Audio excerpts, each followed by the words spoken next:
Hi, today we're decluttering, and we're only decluttering our own things. Our own clothes, our own personal possessions, our own creams, our own, drawers. That will be what we're doing. We're not going to declutter our husband's things or our spouse's things.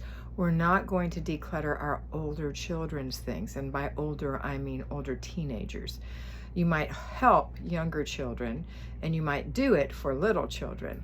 And of course, you're going to declutter household things, things that everyone uses, like kitchen things. But do not declutter for anyone else who's an adult or close to being an adult in your home. It's rude. It's their things. But you can tell them, I don't want these things in the living room. This is a shared space. So I'm going to make a place for you, or you make a place for you in our bedroom that, remembering it's our shared space too, is your side of the room or your side of the closet. I hope this helps you, and I hope you make it a great day.